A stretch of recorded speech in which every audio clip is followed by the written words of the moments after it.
Welcome to Monster Men. Arr!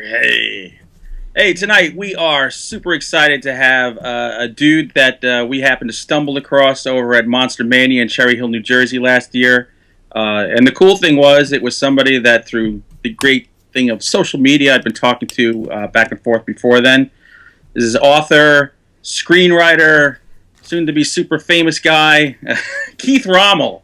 He is the author of The Cursed Man, which is book 1 in the Thanatology Series, which it's rare when a book makes me go run to the dictionary, but this did, which is a good thing because I learned. Thanatology is the study of death and dying and the practices associated with it. The second book is The Lurking Man, and the third book is The Sinful Man. Now, here's the awesome thing about it. The Cursed Man is right now being made into a movie. So we're going to talk to Keith about the book, about the movie, how it got there, what's going on, and maybe talk about what scares him when he turns out the light and what's lurking under his bed. How you doing, Keith? I'm doing well, Hunter. How are you? Jack, how are you? Hey, Keith, welcome to Monster Men. We are so excited to have you on. Listen, I read your book, The Cursed Man. I've been looking at the website for the movie. I cannot wait to see it. So let's start with The Cursed Man. Give us a quick synopsis of what it's about, and then let's talk about that first. The synopsis, or my overview of the book, is about a man that believes that the entity of death is in love with him. He believes that anybody that talks to him dies within 24 hours. And the majority of the book takes place inside of an insane asylum, switching back and forth between the past and the present, and figuring out whether he's actually cursed or if he's actually insane. It's such a cool concept. I mean, and wonderfully written. I mean, such a great book. This book is so original. That concept is so original, and reading it, it's not like other books I've read. So it was a breath of fresh air. And I gotta tell you something.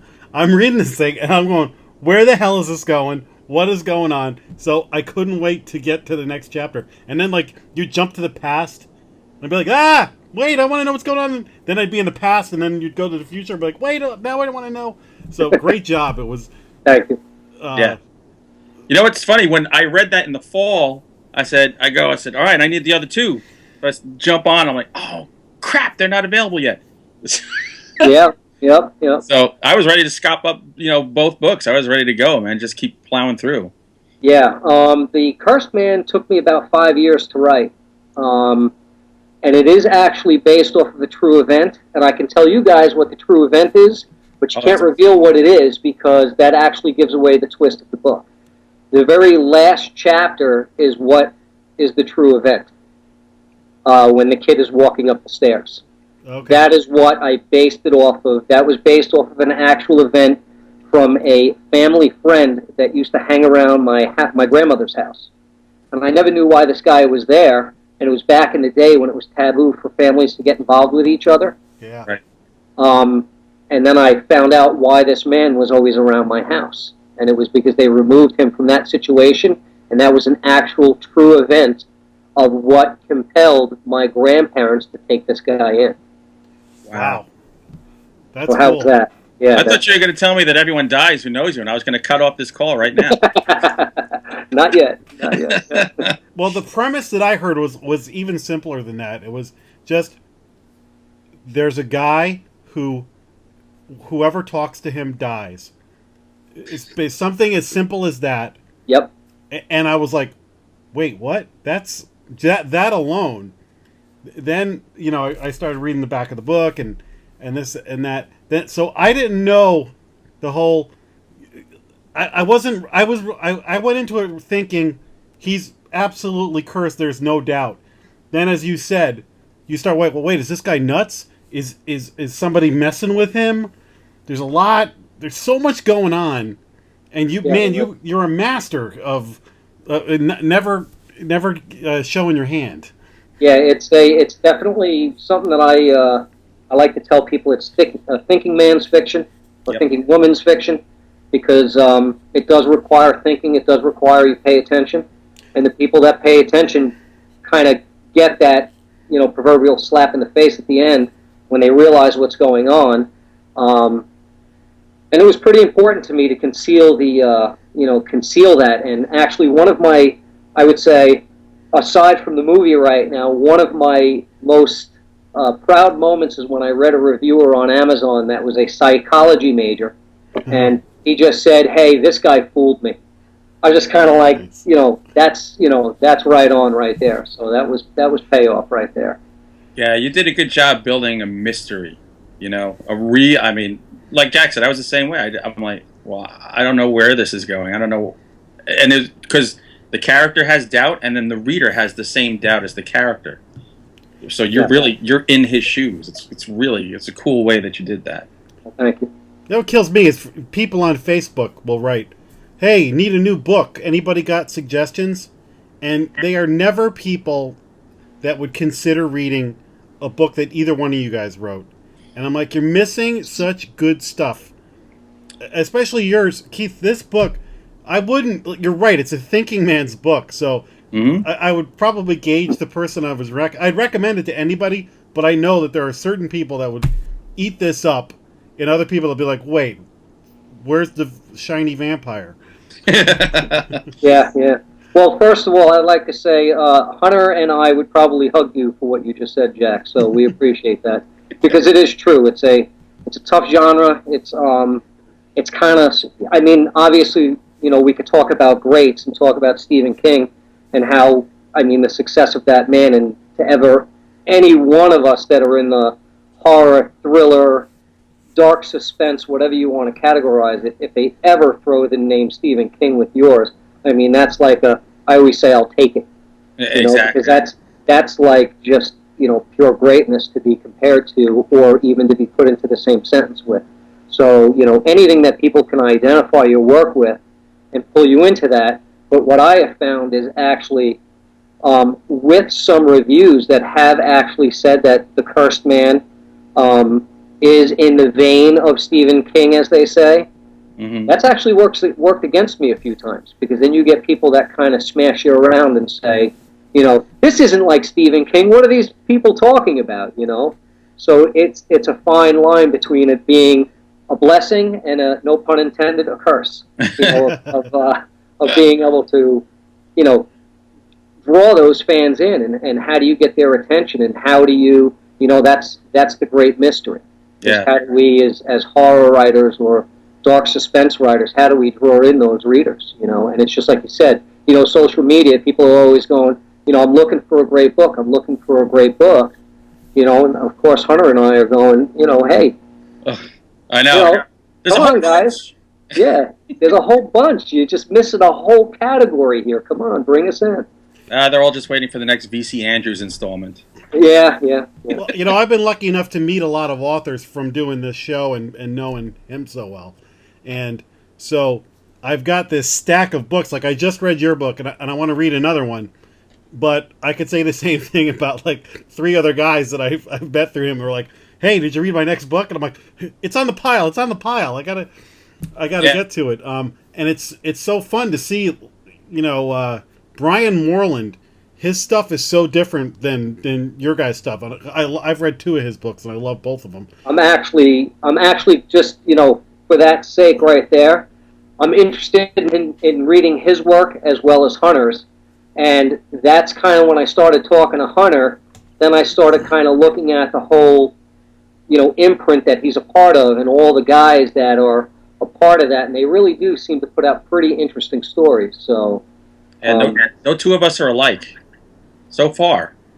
Everybody's kind of got their thing, I think that's really cool too. It's important, because you each have your identity, and and also you guys are all extremely talented, and you guys have this whole horror imprint going on in there, which is kind of like a pot within itself, which is really cool. And I kind of look at that being from a different press, and I go, man, where's my Hunter and where is my Brian Morelands, to get in here with me and to really help push these, this imprint. So we'll come over with you. Oh, that sounds good. Talk to your editor. We'll write for anybody. I'll tell you what, though, I'm so glad I'm getting exposed to to all these different authors though, because if you just read, look, Stephen King's a master, but pick the top 5 airport horror novel guys out there, and it's great stuff, whatever. But some of the stuff I've read that from the Sam Hain publishing, or just from being exposed to it from doing this, we on our Facebook page, there's always people telling us to read Tim Meyer's book. He sent us In the House of Mirrors. All this stuff, all different. It's people who are horror fans have got to read more, because there's such great stuff in it, and it just stuff that's not gonna translate to the screen all the time. We'll talk about what yours is going to translate to the screen next, but there's just stuff that works in a book that is so much better than a movie would ever be. Yes, absolutely. And actually, Hunter, what was that, Hunter? I was going to say the best horror right now is in a book. Yes, and actually, I was just going to say that you actually, on the article that you put out on the Cursed Man on your blog some time back, very well written, and it was, to me, very well thought out, and it said, people are passing by the table, like treating the author almost like they were a plague, and where are all these movies coming from? Where are these all these ideas coming from? They're all coming from inside of these books, and being, translated into other things and inspiring other writers and so on and so forth. So, the people have got to get their nose into the books and support the authors. And it's just like you said, not the top 5 airport authors. Right. I was at a Comic-Con thing in Connecticut, a smaller thing, and the guy who has taken over writing the Kolchak novels for the Night Stalker. I guess there's comic books and there's still novels. So I meet this guy and I'm like, wow, you write Night Stalker stuff? I'm like, that was the greatest show ever. So I bought 2 books from this guy just because I'm like, dude, you're carrying the Kolchak torch. I'll support you. Give me a couple of books. Yep, absolutely. I'll give you a word of encouragement. When I was at Horror Hound in Cincinnati a few weeks ago, we had Sam Hain had a booth. They were sponsoring the event, and we were in the room with all the vendors, just like you were in the room with the vendors in Monster Mania. There were 7 of us, and almost all of us sold out by the morning of the last day. Which I've never seen that happen. That's amazing. That's absolutely amazing, and that's great to hear, because that's encouraging. I brought books of my own to encourage people, because some of these cons you go to, nobody reads. So I was going to say, hey, you want to buy this, I'll give you this for free. Right. And I ended up selling the books that I brought that I intended to just give away. Because next time you go there, you got to drag me with you. Yeah, exactly, man. Indianapolis, I'll come pick you up. I'll drive all the way down. Go see a Met game. You got it. We'll go see a Met game, and then we'll... Now, Keith, we had an ulterior motive getting you on this show because the movie of The Cursed Man is in production, and we want to hear about that, but we kept telling each other, we got to get you on before the movie hits so that we knew you before, and we could be in your posse. Because once the movie comes out and your head gets too big, and, we'll have this video to prove that we knew you. Well, one thing I could always promise, and this is the truth and spoken from the heart, I know where my roots are, and that will never change. I remember the struggles of writing the book, 5 years. The Lurking Man took me about a year and change. Sinful Man took me about a year, and that's about a month away from seeing release. And I see, and I know the struggles. I see it, and it's Hunter could probably, acknowledge this. It's almost like you're waiting for something to take off, and you just don't know if it's going to do it. Is the movie going to be the proverbial thing to kick it off, or is it something that I'm going to release in the future? I don't know.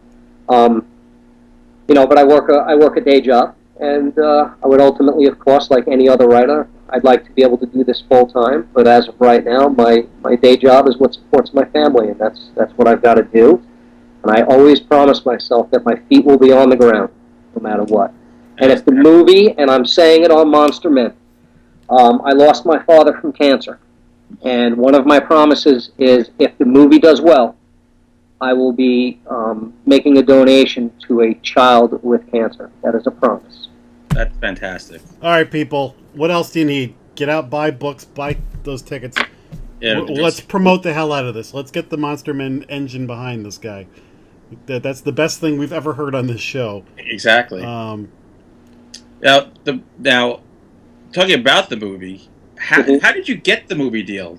Is it something you were actively seeking? Did it come to you, or this is so exciting? Yeah, this is actually this is a pretty cool story. At least I think it is. When I was seeking publication, I had sought out some very specific agents, and the agents had my book for a period of time. There were actually two of them.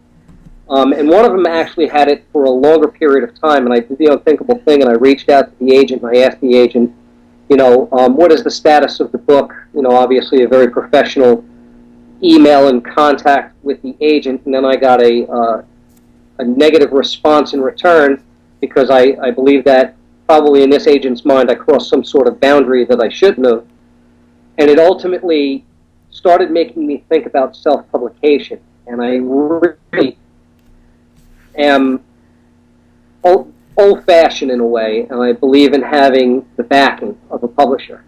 Right. So while I was kicking around the idea of self-publication, I actually came across Sunbury Press, who is currently my publisher, and is publishing all 3 books in the Thanatology Series.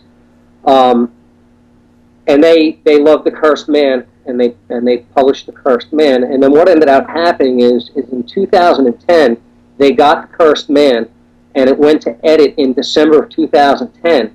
And they told me that it would be released summer of 2011. Mm-hmm. So then I was starting to plan my, hey, how do I get reviews? How do I start getting into the race with all of these people? Well, unbeknownst to me, the book was released in March. So it was edited in December, came out in March, and then I went, oh my goodness, what do I do? Right. So what I did was, when I had started the self-publication process, see this? Oh, wow. I had 120 of these printed. It is an ARC, unedited ARC edition. And if you guys want, I'll put one of these up. I only have 6 left. I'll put it up on Hunter's site or whatever you guys want to do. I have 6 left. These are the things that went out to reviewers, okay, and started the process of getting The Cursed Man out there and start getting some reviews. And 2 reviewers that I hit, one of them was Book Lore out of the UK. Mm-hmm. The reviewer's name is Nigel. He compared me to Stephen King in his review. And then piggyback behind that was Blog Critics. And a gentleman also that reviewed me through Blog Critics threw out a shot over the bow of the boat and said, hey, this guy is something like Stephen King. And it just so happened to be a back-to-back sort of thing. And then here it is, let's fast forward now, this is March, so I started sending all of these review copies out. I started this panic sort of guerrilla marketing thing, and then these reviews started hitting. And then in October of 2011, I got an email from a producer in California. And he says, hey, we have your book, and we would like to turn it into a movie. What do you think? And I'm thinking I'm getting scammed. So I'm like a true born and bred New Yorker. Yeah, exactly. I'm like, all right, who's scamming me? So I responded back, and I said, sure, I'm interested. And the guy was like, okay, great, we'll be in touch. And then he kind of went away. And then in December, I got a Christmas card from the production company. And then in 2012, I got an email from the producer, and he said, hey, Keith, let's write a casting call and see what sort of response we get. And the role for Alister, we got an incredible response. I mean, and the production company was just flying, like, woohoo! Like, we've gotten, I can't remember the number, but it was, I believe, over 1,000 people for the one role to apply. So they were flying high. And then, in the meantime, the production company had bought a church, and they started converting it into the what would ultimately be one of the locations in which they are currently filming the film in. And one of the rooms inside this church that the production studio now has is actually Alister's insane room. And the artist, you've got to see. I don't know if you guys have seen. I think I might have sent Hunter some pictures. There's some pictures and drawings on the walls, where the guy's writing "Help me." Some of it's backwards. "I see you." There's crows, because you guys know that a crow is a pretty big symbol in the book. Yep. And when I saw it, I had no idea that they were doing this, but to see the conceptual side of a production company when they hire an artist or a director of all this art that's going on, and then you see the interior of the room, I can tell you the first time that I saw it, I had goosebumps, and I was just absolutely elated. That is so cool. Yeah, it was really, really cool, and just to see, and I get to see these snippets and things that they do behind the scenes, and they shoot non-linear. I don't know if a lot of people know that they actually will shoot the last scene, they'll shoot some middle scenes, they'll shoot an opening scene, and kind of skip all over the place. So depending upon what actor is available at what time, and what director of photography or the special effects makeup people, and you guys all remember the heartthrob for the girls when we were kids, Sean Cassidy. Party Boys. Yep, his daughter is doing the feather on the face makeup for the production studio. Oh, wow. So there's another connection. And I don't know how deep you want to get right now into the monster. If you guys want to talk about him right now, or let me tell you, Jack. He sent me some pictures of the monster, which we'll add to this in post production. This monster is wicked. I mean, remember that big monster in that movie Labyrinth? Oh God! Remember that thing made you kind of like go, "Oh, I think I just sharted." This thing is it's in that same vein of like, oh my God! Like if I showed this to my kids who are teenagers, they'd be freaked out. Yeah, he's definitely a cool looking monster. Oh. And the guys that designed it was one of the guys that designed it was the guys that did the paintings on the wall inside Alister's insane room. And the actual original mold was made out of clay, and it was about the size of your fist. It was really cool. And I have some pictures of that, and you could actually see the artist's thumbprint in the forehead of the monster, almost like a signature. It's kind of cool. Wait, is this the guy on the website? Yeah, the Duppy Monster is what he's called. Lovingly called the Duppy Monster. Yeah, he's wicked. Yeah, he's really cool. So he started out as a clay sculpture, and then the digital team got involved, and the digital team has an extensive background. They've done some of them have done like the Transformers. They've done Cabin in the Woods. They've done The Matrix, Deja Vu with Denzel Washington, Hop with that bunny with the kids, Madagascar 2. I mean, the list goes on and on and on. You got Patrick Taylor, who's the creature rigger. You got Raphael Prati. He's the visual effects artist. And you have Tazo. And Tazo actually created the Bat Creature in Cabin in the Woods. Oh. So if you guys remember the Bat Creature, he's the one that actually did that. That is I totally remember that. That first of all, that whole movie's awesome. But I totally remember the Bat Creature. Yeah. So those are the guys that are working on the monster. So no doubt that this monster is going to be super, super cool. And there's this dynamic chase at the end. You know, we kind of changed the ending of the book. It doesn't change what the ending of the book is, but we kind of Hollywoodized the end of the book so that there's a dynamic chase here at the end between Alister and the Duppy creature, and then the ending shakes out the same way. But of course, you got to get that monster chase and all of that into a suspense/horror type film. So I'm looking forward to them really bringing that monster to life. Well, now the classic question for any author whose work is being made into a movie: how much input do you have as to what the movie looks like, or what the plot is? Like, do you just hand it over and then they do whatever they want, or do you have any say in it? Well, I co-wrote the screenplay with the producer, James L. Perry, and when we did that, he did the first draft, I did the second draft, third draft went back to him, fourth draft back to me, fifth to him, sixth to me, and then he did the final seventh draft, and then that's what they're working off of right now. And so, yes, I have input, you know, and the production guys have their own view, no doubt. And I trust absolutely wholeheartedly the creative team, because I actually see as scenes are being shot. So what they're shooting today, I will actually get in a day or two from the production company. It's all behind the scenes stuff, so it's password protected. It's not for public usage.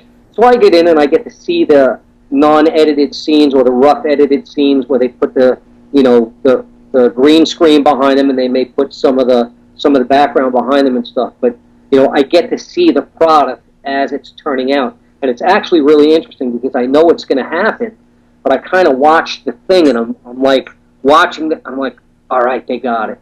You know, after I see it, I'm like, all right, they got what I was, because they're pulling. And it's actually really interesting because I did a meeting like this with the production company, and Bram Gallagher, the lead actor that's playing Alister, the crazy guy. And that was an experience all its own. It was absolutely fantastic to be able to talk to an actor and talk to the producer and just get opinions and get the actor to ask you the questions on why you made decisions in the book that you made. And it's pretty interesting because ultimately how this shakes out is the producer knows the book better than I do, and that's the absolute truth. And it's amazing because there were questions being thrown at me, and the producer would throw out his P's and Q's, and it would kind of be like, oh, I couldn't answer that better. In fact, how did he know that? But it also goes into that whole thing where Hunter and I know that, I'm 3 books past that at this point. So, I'm digging up old stories, so I'm trying to sort out what did I do with the Cursed Man, what did I do with the Lurking Man, and what have I done with the Sinful Man. Right. And, try to sort through that and how I connected them and so on and so forth. So. Hey, that's Stephen King brought that up. He, in Dr. Sleep was the sequel to The Shining, and when he was preparing to write it, and as he was writing it, he had somebody who was a Shining expert who was filling him in on all the things that he had forgotten, from 30-something years ago. Sure. Let alone 5 years ago, 30 years ago. I'm sure. Yeah. It's almost like I don't remember what author I saw this from. I think it was actually like a romance author, and she was doing a presentation in the library or something. And the common question I get that she always got hit with was, do you read your own work after you finish it? So she actually held up a sign as her event started happening, and one of the signs was this big poster board where she says, no, I do not read my book after it's been published. Because it's pretty interesting because no, we don't. Most of the time we just take them, put them aside, it's done. We've got to move on. But why in the name of God would we? I mean, you think about it, you write it and you edit it 1 billion times and you've read it so many times, by the time it's out, you're so finished with it. I have to tell you something, that is not an exaggeration when it comes to the Cursed Man. You said 1 billion times. I lived, ate, and breathed that thing for 5 years every single day. That book was originally like 80-something thousand words, and I tore it down to about 58 to 60,000 words. Because again, trying to make all of those layers make sense without giving too expansive. Who cares about the colors of the curtains? Let's get into the meat and potatoes of a story like this, and that was what was important. So, you could spend forever always going over your work. You know that. Yeah, we're the same way. It's like, who's the band who said all killer, no filler? I forget, it was some part from the 90s. But seriously, I just give me the story. And that's what I loved about you. Stop with the curtains and stop with the rugs. I don't care. I don't need to know the architecture of the building that you just went into. And that's right. The frescoes on the wall. Like, Jesus, please. What are we doing here? That's right. That's right. So, since we got you here on the Monster Men show, we got to talk monsters a little bit. Aside from your own monster, who you have, Mr. Guppy, what movie monster or monster in a book really scared the hell out of you growing up? It's kind of, I don't want to say it's pathetic, but now that I kind of look back at the shows, they're not as creepy as some of the things that come out nowadays. But of course, I was greatly influenced by the Friday the 13th with Jason Voorhees, of course. You have Freddy. 1, 2, Freddy's coming for you. And you're a kid and you're just crapping in your pants underneath your blanket and going, oh my God, if I fall asleep, Yeah. And believe it or not, I was told this story as a kid. This is actually kind of this is kind of funny in my mind. I was told the story as a kid. I went to Wildwood campgrounds. They have campgrounds out there? Yeah, Wildwood campgrounds. I was there as a kid, and my uncle told this story about the Wildwood Wild Man, and I swear I'm going to write a story about this one day, and how he was like this deranged killer, and he would steal kids out of the tents and stuff. You know? So this imaginary Wildwood Wild Man, believe it or not, was probably one of my creepiest things. You know, besides from the big horror things, and of course I'm a huge Aliens Predator fan. Huge. Love Aliens Predator. Love. Get to the chopper. Yes. I tell everybody Alien is the scariest horror movie ever made and the best sci-fi movie ever made, all in one. I absolutely love it. You know, and I loved when they put the Aliens Predator in there. The only thing that kind of gets me about that movie is it's so damn dark you can't see half the time. I'm like, why don't you guys put more lights on so I can see the monster? I think that was to cover up like lack of budget. Might be, but you know, love those characters. Great stories. Alien and Aliens is. I wish more movie people would look at that example and be like, the sequel doesn't have to just be a retread of the original. It was just slightly dressed up the same gags and story. I remember seeing Aliens and going, oh my god, this movie's phenomenal, but it's like an action movie. Yeah, it's a totally different movie. Yep. You know, so you have two tremendous movies, and then the rest of them I don't care about. Right. But I will give the rest of the Alien movies credit because each one is actually very different than the one that preceded it. It's just that 3 and 4 were just that last one with the baby alien and getting sucked out to that tiny hole. Yeah, oh yeah, with the newborn or whatever they called them. Hey, I used to play. I'm a comic book nerd, so gotta show my Captain America. That's right. Wolverine there. Here, I read comic books a lot. It's actually moving my wife out of the house, which is, isn't a terrible thing. But I love all sorts of, the classic Hollywood monsters, of course, Leatherface, Pinhead, Wolverine. There you go. Love. I'm currently reading the new Batman series, the DC New 52. I just read The Court of Owls. I love that. I thought that was absolutely spectacular. That's a very good one. And there's actually non-horror. There's actually a science fiction book that I got to actually plug out there for a comic book. It's actually put out there by Ani Press, and it's called Letter 44. Highly original. Great story. Very good. Right. It's I forget who's. I could actually go grab it, but I forget who's writing it. I think he wrote like Superman, Batman, or something like that. But he's from Ani Press, which is in a smaller press.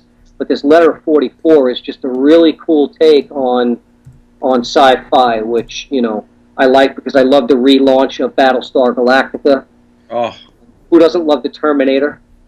I mean, I could sit here and geek out all night and start talking movies and stuff, but. All right, well, here's a question for you. What do you prefer, Terminator 1 or 2? 1. My man. Yeah, I'm a 1 too. I will say that I do hold Terminator 2 in high regard because I absolutely love the concept of a liquid monster. That whole concept of where they would just this thing was unstoppable. How are you going to stop it? Of course they had to freeze it, but nothing beats the original Arnold. He's just that special effect back then in that day. That was unbelievable. James Cameron was a genius. Yeah, that movie was badass. Yeah, that was genius work right there. So, you know what? We have to have you on another episode where we just geek out about just whatever monster topic we pull up, or movies or something like that. Can I, if we do that, can I have like my sea of comic books behind me and all my monster figures and because I see a lot of them behind you. That's required. You got your pictures up top there and stuff. Elvira. I got an original painting by some teenage girl that is so disturbing I had to buy it from her. Those are always good to have. Yeah. I have my Spawn bust in there. So my wife makes me put them in the closet. And I got I got a pretty cool. You saw the promo poster for the movie, right? Oh yeah. On the wall. I got that hanging up on my wall. I'm in the bedroom right now. I got that on the other side of my bedroom. It's hanging up on the wall with the original cast that was casted. So they only made 3 of them, and guess how many I have? 3. 3? Nice. Yeah, I got 3 of them. Awesome. So I read Cursed Man. What's the next book I should read by you? I'm going to show you the cover. It's just a black cover. It somewhat looks like the promo of... It's a Spinal Tap album? Yeah, pretty much. With the little things that come dancing around. This is the Lurking Man. I actually think if the Cursed Man is done well, I actually foresee the Lurking Man going. Yeah? To me, the Lurking Man, To me, the Lurking Man is what I did with the Lurking Man is because I was, and I don't know if this was a right move or a wrong move, because of course, we're influenced by reviews. We take them with a grain of salt because some people are going to love your work, some people are going to hate your work. It's the nature of the business. That's what a review is. It's an opinion, and sometimes, although hard to take, as writers, we take it to heart, because we go, really, 5 years of me sitting in my room and crushing my baby. But it's their opinion and they're entitled to it. And some of the feedback I took and I took it to heart. And what I did was, much to the dismay of Erin, I uncomplicated the storyline, and it still does. I always stick within the Thanatology series. I'm always going to stick with the past, present, past, present sort of layout, that nonlinear layout. But what I've done is I made a much simpler story to follow, and this one is a real heart-wrencher. And I can tell you that the woman is going to piss everybody off in the book. Awesome. And the book is actually based off of my mother's childhood. And my mother is portrayed as a little boy in the book. And I do that to protect her identity. There you go, Mom. Here You're doing a great job protecting did a great job at protecting my mother's childhood. And it shows some of the things that she went through. And I took a combination of the people that influenced this havoc on her life, and I made them all one person. Oh, wow. And that's the woman that is being judged by the entity of death in the book, because they are all Thanatology, so they all have a theme of death running through it. Right. Whether death is looking to kill somebody because he or she is in love with him. In this particular one, death is looking to offer this woman retribution. She's dead, but he shows her her life in a snapshot and asks and offers her an opportunity to make things right. And the twist in there is in my opinion a lot more heart-wrenching than in the Cursed Man, because it's very personal and private. And I actually got to interview my mother and really drain some of these emotions out of her, and I think I portrayed it pretty good. So I can't wait to read it. That sounds good. So I want to read it back in October. and Dr. Lee makes a cameo in the book. Oh. And the interesting thing about the first 2 books is they can be read in either order. That was my The next third question. book cannot, because the third book pulls in characters from the Cursed Man and the Lurking Man and starts tying things into a more congealed universe, if you would. Right. And the 4th book that's planned is going to be called, I don't know what the word something is going to become, but obviously we have the Cursed Man, the Lurking Man, the Sinful Man, and the 4th one is going to be called the Something Woman. And it will probably be based off of Dr. Lee. So we'll see. I'm mapping that out as we speak. So that's not for another year or so. So I've got some time right now. Exactly. Kick back, relax. You don't have to write. Yeah, I don't need to write anymore. Just that passion that makes me do it every day, Yeah, exactly. Now I know that you have another book coming up that's not part of the Thanatology series. Right. It's I wrote it down. Among the People. Yes. It's coming out in July, just in time for the beach. Yes. Summertime. So that seems like it's a totally different kind of book. Oh my God, yes. Yes. Keith takes a leap out of the dark suspense horror, and I jump into suspense with a religious undertone to it. And it's not a preachy religious undertone. It's just the premise of the book is about a about an angel that's fallen from the grace of God with Satan. And here it is in the present day. The book is entitled Among the People because here it is in the present day. This guy discovers a secret. This fallen angel discovers a secret about hell that's so destructive to this angel, like in his heart. Even though he's fallen and he's evil, he just finds that it's something beyond his comprehension, and he ends up fleeing hell, and he hides among the people to try to figure out how to make it back into heaven, to try to undo all of these wrongs that hell has done and inflicted upon the people. Right. And how they encourage us to sin and do all of these things. And it's actually got some major, major twists in it that are really going to take people for a loop. I mean, it's got, you think The Cursed Man and when you get into The Lurking Man, you think that those books have some twists. Among the People is going to be a proverbial kick in the ass for people with twists, because it's... I can't wait. You got a lot going on in that head of yours, man. Yeah, I do. And, that's a good thing. Yeah, it is a good thing. And you know, again, Hunter can vouch for it. It's tough when you run into, like, for example, when I was writing The Lurking Man, I actually wrote Chapter 9 last. I wrote everything and connected it all with Chapter 9. So I wrote everything 1 through 8, and then I wrote Chapter 10 to the close, and I couldn't figure out how to connect the story. Oh, wow. And I wrote, yeah, isn't that weird? Yep, because it had changed. Yeah, it changed from my original outline. So, you know, it's almost like, and all of my thoughts, for some reason, you know, to really get morbid here, being that we're monster men here, all of my thoughts come to me while I'm in the shower, believe it or not. It's as strange as it is, because that's my quietest time. See. You know, that's when I'm away from the family, away from the kids, away from the day job, and I'm decompressing. And then all of a sudden, it hit me, and there I am, soaking wet in the shower, and, you know, you don't want to lose this. So now I'm running around, and I'm dripping wet, and I'm screaming for my wife. I'm like, get me a pen, get me something, please, guys, help me here. I don't want to lose this idea. Finally, I connected this thing. So, you know, the book sat for almost 2 months while I was trying to figure out how to connect all the pieces. Wow. So, see, I get my inspiration when I'm stuffing hookers in trunks, but I always carry an audio recorder with me, so that way, as I'm like, no, you would think that I would have the iPhone with me, but I'm afraid of the shower, you know, and you know.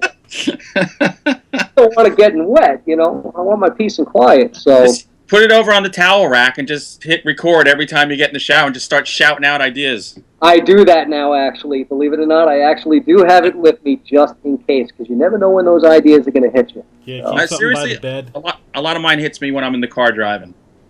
Yeah, do you have, you know, is it a long drive that you do? I do about 40 minutes each way back and forth from work, and yeah. Yep, I got an hour, but I'm into, I see you got a Rob Zombie and T-shirt on. I'm into progressive heavy metal. Yeah. So I got that stuff cranking, and that's when I'm really shutting the world out and listening to into my music there. So, big music fan, too. All right, so. Wait, when do you think the movie's going to come out? Oh, yeah. I think the movie is going to come out, I think it's going to be 2015. I think it's going to be 2015. I think it's probably going to be maybe a summer release. Don't go up against the Avengers, too. Yeah, no. Avoid that at all costs. No, you know, it really depends upon, at this point, you know, on the speed of the guys that are doing the monster, because they want to make sure that the special effects and all the green screen, because they shoot everything 3 times. They shoot almost every scene 3 times, which is pretty interesting.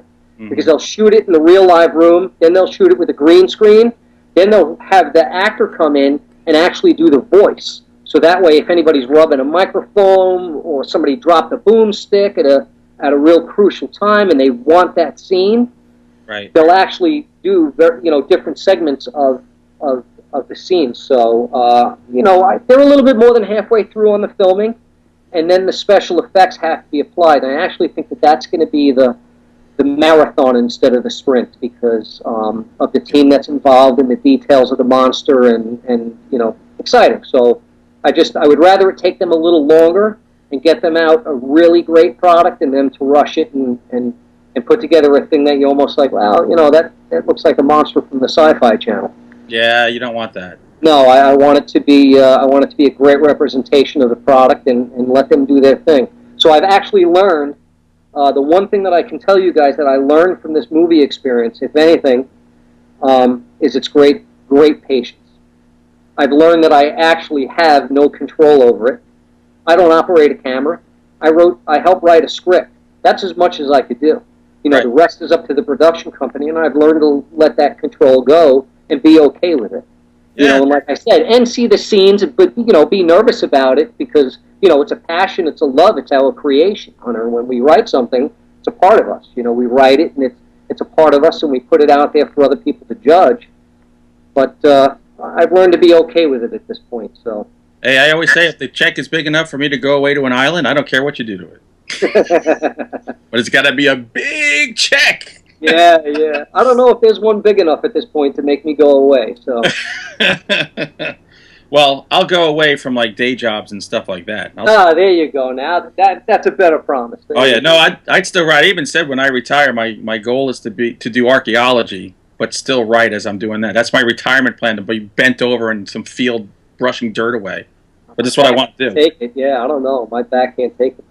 I can't do it. I put together my in-laws' table today, and my back is killing me. So I'm the same way. I think barbecue judge is my retirement job. Pitmaster. That's not a bad thing. Yeah. So a Komodo Joe or a green egg? Oh, the green eggs are beautiful. I don't have one, but my cousin's got a trailer hitch smoker. And we actually did some competition barbecue in New Paltz, New York, a few years ago. So I've actually been on the circuit. And we actually we didn't win first place in anything, but we placed pretty high in a few categories, which we were like going up against these pros. But there was these guys. I Smell Smoke. This team, they were next to us. Everything they made was like the best tasting thing I ever ate in my life. Yep. They make me drink Jack Daniels and then let me try another one. Yeah. I was in a food coma and hammered by the end. It was beautiful. Was it the old guy from Motel Hell? They were there. Yeah. And Monster People, my last thing is for those of you who like Norman Bates, and if you're not watching the Bates Motel, shame on you. That's badass, that show. Great show. That kid, Do you like man. Hannibal? Love it. Love Hannibal. it. I wish that his speech sometimes is very hard for me to hear, to understand. So I'm almost like, what did he say? But it's so deep, and it's just so well written and well thought out. Love Hannibal, and I love the Bates Motel. I think they're great. Great Bates Motel is fantastic. Fantastic. That guy, Freddie, whatever his name is, that plays Norman Bates, that kid is great, man. Listen, he has every mannerism down. Oh, my God. Walk, talk, so move. It's good. incredible. And when he gets that, when he starts turning, and he just gets that stare, you're almost just like, that's cool. That's creepy. I like that. This Exactly. kid's got it, man. So, but great talking to you guys today. Hey, now, where can people find, follow you and find your books and everything they need to know about The Lurking Man, the movie, your other books? All right. They could go to my website, which is keithrommel.weebly.com. I'll put it up here. Yeah, and he could throw that up there. Of course, they can get it off of Amazon, Barnes & Noble. Any major book distribution has it. It does have worldwide distribution. So it can be it's available anywhere, any store. If it's not there in the shelf, you could actually ask for it, and they will order it for you. And we'll put a link to your website on themonsterman.net. So All right, that's you can awesome. always find us there.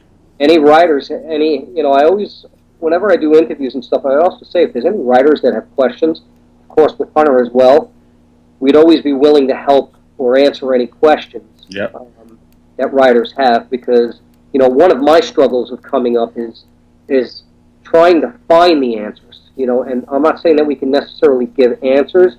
We could give guidance on how to help somebody get somewhere or in the right places to look. I spent an awful lot of my young writing career trying to find out how to do things. Yep. In this age of information, of course, it's a little bit easier, but it's still, in my opinion, very, very tough. How do you kick the doors open? And a lot of people like the question that you asked. How'd you kick the door open for the movie thing? I don't know. Is Hunter going to get that? I don't know. I hope so. I hope. You and me both. Yeah. Well, if you need anybody to be get killed in your movie or something like that, I'd love to be victim number 3 or something. That would be, hey, I mean, there's tons of casualties in there. So, who knows? Who knows what the future will bring, and maybe I'll be lucky enough to see The Lurking Man come to life, too, because that one's mighty close to my heart, too, even though it is, quite a creepy read. So, all right, well, I'm gonna read that next. yeah, and you're always welcome back. Let's have you back on the Monster Man real soon. All right. We'll talk horror movies and books and whatever. I appreciate the Monster Men talking to me. Hunter, Jack, thank you. Thanks. Hey, don't hang up. We're going to end the show, but stick around. Okay. All right, so everybody, thanks to our guest, Keith Rommel, and we will see you next time on Monster Men. Buy the book or die. Yeah. Ta-da!